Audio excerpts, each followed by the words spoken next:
In this lesson, we're going to go ahead and take a look at the difference between a function and a relation. We're going to look at range and domain. We're also going to look at function notation and linear functions. Now, a relation is just a set of ordered pairs where some number you put in corresponds to some output. Now, a function is a special relation in which every number you put in has one and only one output. Range is just your output values, typically your y values, if you're dealing with x and y. Domain is your input values. Typically, it's going to be your x values when you're dealing with x and y. If you're not dealing with x and y, uh, x, or your domain, is going to be the numbers you put into your function.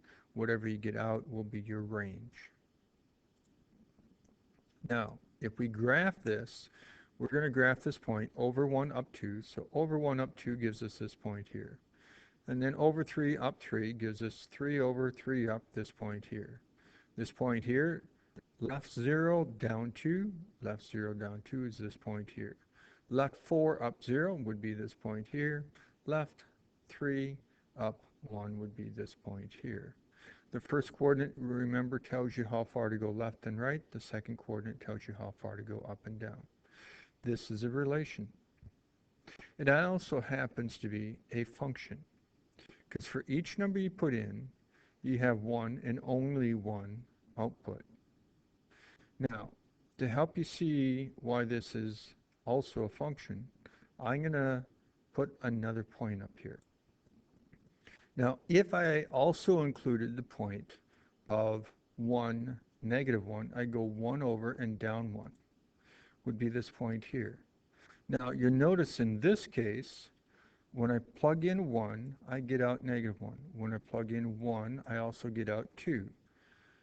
Now, the definition of a function said every number you put in corresponds to only one output.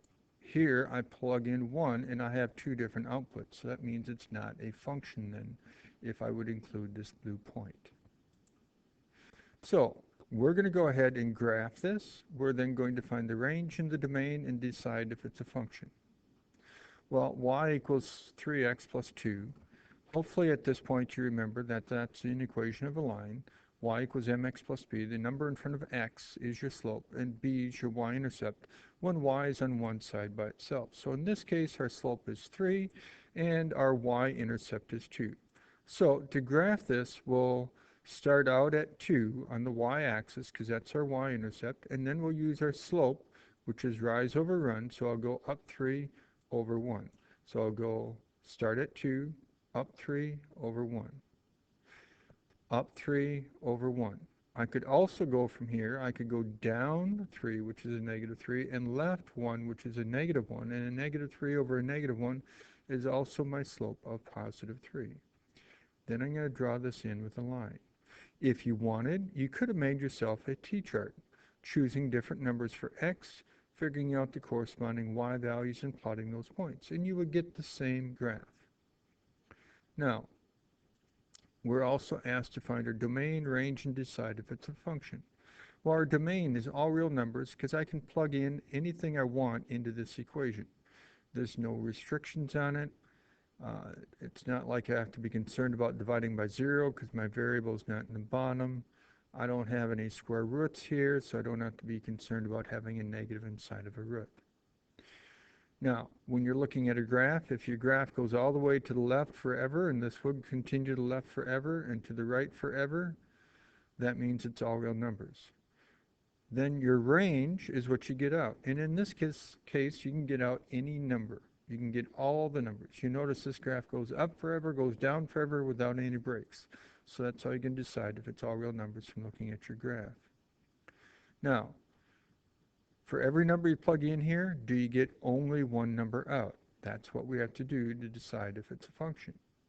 And if you plug in one number and you multiply it by 3 and add 2, that's only going to correspond to one number. So yes, it is a function, because whenever you plug in one number, you can only get one number out. It also says it passes the vertical line test down there.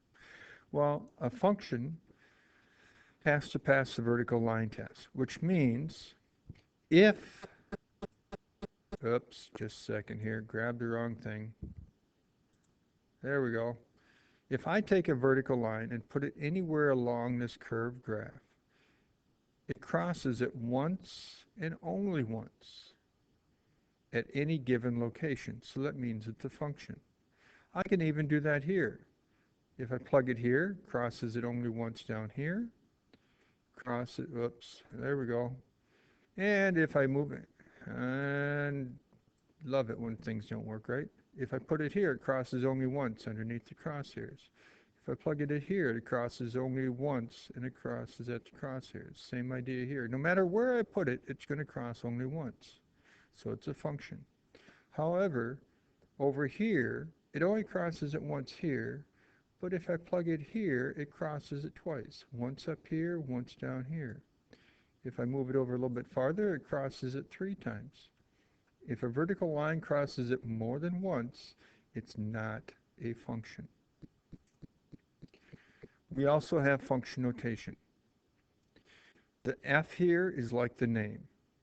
What's in the parentheses corresponds to your input and your variable. And over here on the right is your rule. So this means we have function f, our input's x, and it says we need to multiply our input by 2 and then subtract 4. This is function g over here. It says our input's t. And it says whatever t is, you need to raise it to the 3rd power or cube it and then add 7. So as we look at this, this says we need to go to function f, and in this case we're saying function f is squaring your input and subtracting 3. So what's in the parentheses is your input. So we need to plug that into our rule, plug in 3, square it, subtract 3. And we get 9.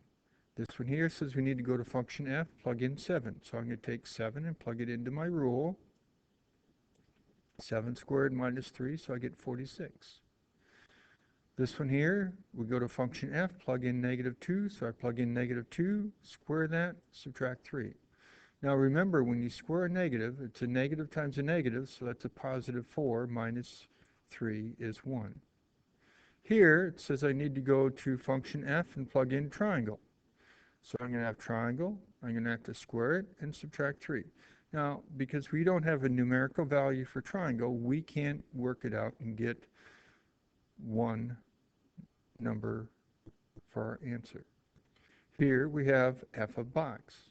So I'm going to have, my rule says whatever the input is, I need to square it and subtract 3. So I'm going to have box squared minus 3. Over here, I have 2t. 2t is my input, so I'm going to put 2t in, square it, and subtract 3. So 2t all squared minus 3. So now I can square each one of these, because 2t all squared means 2t times 2t, which ends up being 4t squared minus 3. Now these are not like terms, so I cannot combine those together.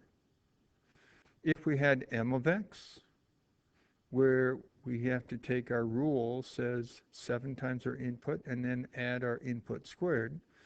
If I plug in 5 for my input, it's m of 5, so it means I need to go to function m, which is right here. I would not want to go back up here to function f because it says m, so the number or variable in front just is your name and tells you which one to go to.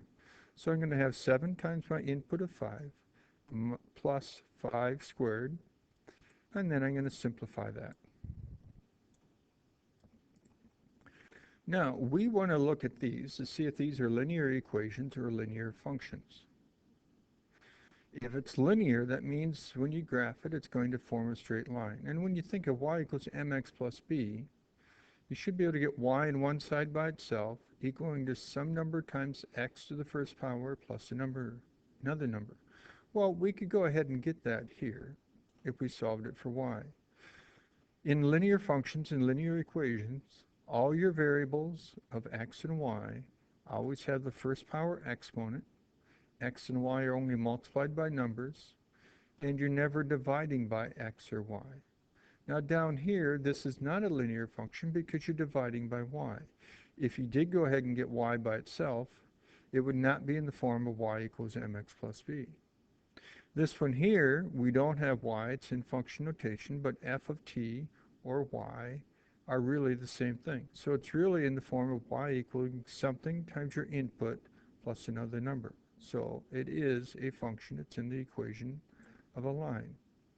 This one here, because x is being cubed, when you graph it, it would not be a straight line.